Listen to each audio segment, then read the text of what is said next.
Tu sais, parfois, t'as cette impression étrange de croiser une personne et de la reconnaître, alors que tu la connais pas parfois.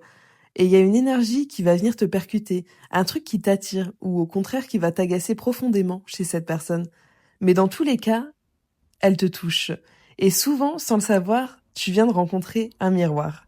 Et ces gens-là, c'est pas des coïncidences, c'est vraiment des révélateurs, des projecteurs braqués sur des zones de toi que t'avais soigneusement laissées dans l'ombre.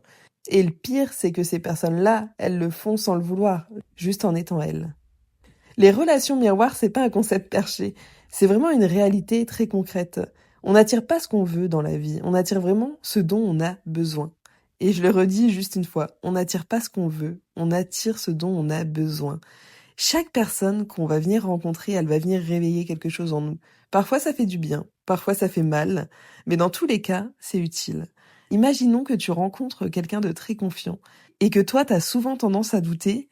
Cette personne, soit tu vas l'admirer, soit tu vas la détester au possible. Mais en vrai, cette personne, elle va te renvoyer ton désir de te sentir légitime. Un autre exemple, si t'as du mal avec les gens, je sais pas, très doux, c'est peut-être parce qu'ils te rappellent la tendresse que toi, t'as dû étouffer, en fait, pour survivre. Chaque personne va venir réveiller quelque chose en nous. Tu vois, moi, je l'ai vécu récemment, cette claque du miroir. Et tu sais, parfois, c'est quand vraiment tu crois être guéri de quelque chose que la vie, elle va venir t'envoyer quelqu'un en mode, t'es sûr de toi? Vraiment, en ce moment où tu te dis, bon, c'est bon, j'ai fait le taf, je me connais, je suis alignée, tout roule. Et là, bam, cette personne, elle débarque. Et sans le vouloir, elle va te renvoyer quelque chose que t'as mis des années à cacher. Peu importe que ce soit ta peur d'être rejeté, ton besoin d'être choisi, ta tendance à tout contrôler. Bref, peu importe ce que cette personne va venir réveiller en toi, je sais qu'on aura souvent tendance d'abord à en vouloir à cette personne, parce qu'on va pas comprendre sur le coup. Souvent, on en veut à cette personne, et après on se remet en question. Mais en vrai, souvent, on est juste en colère contre nous-mêmes, parce que cette relation miroir va te montrer quelque chose que tu ne voulais pas voir.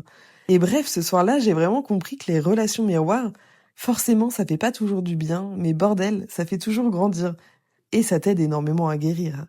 Et je trouve ça vraiment important, quand une personne ou quand un comportement vous énerve, de vous poser 2 minutes et vous demander pourquoi ça vous touche autant. Parce que c'est ça, les relations miroirs, c'est rarement confortable. Elles viennent vraiment appuyer là où ça fait super mal. Les blessures, les peurs, les masques.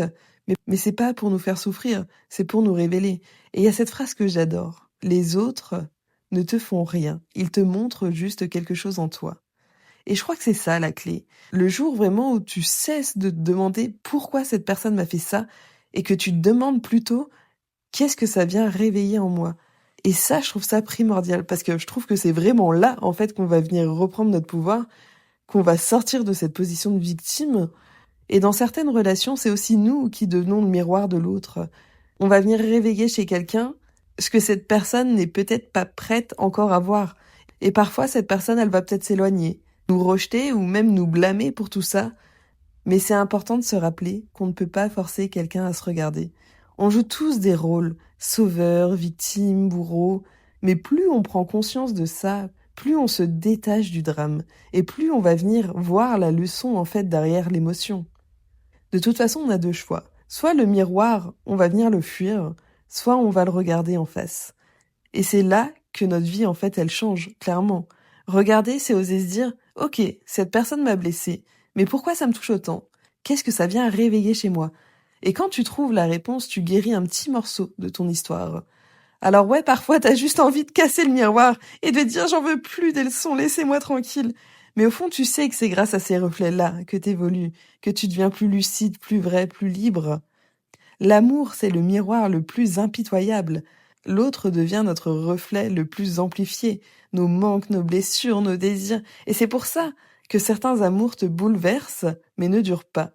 Parce qu'ils n'étaient pas là forcément pour t'accompagner toute la vie, mais juste pour te réveiller là à ce moment précis. Et parfois, la plus belle preuve d'amour, c'est d'accepter que cette personne n'était qu'un passage, un déclencheur, pas un destin. Alors la prochaine fois que quelqu'un te chamboule ou te dérange profondément, respire, regarde ce que ça dit de toi. Parce que les relations miroirs, c'est pas des épreuves. Vois ça vraiment comme des rendez-vous avec toi-même. Des âmes qui passent, qui te renvoient ta lumière ou ton ombre, juste pour t'aider à te souvenir de qui tu es. Et si t'as eu la chance de croiser une de ces âmes-là, alors tu peux lui dire merci, même silencieusement, parce que c'est grâce à elle que tu as avancé. Merci d'avoir écouté cet épisode sur les relations miroirs.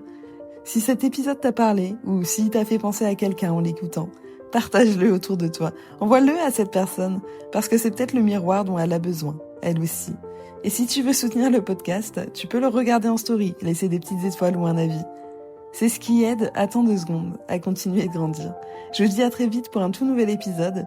Et surtout, n'oubliez pas, parfois ce qu'on fuit chez les autres, c'est juste ce qu'on n'a pas encore osé aimer chez nous. Je vous fais des bisous, passez une belle semaine. Ciao!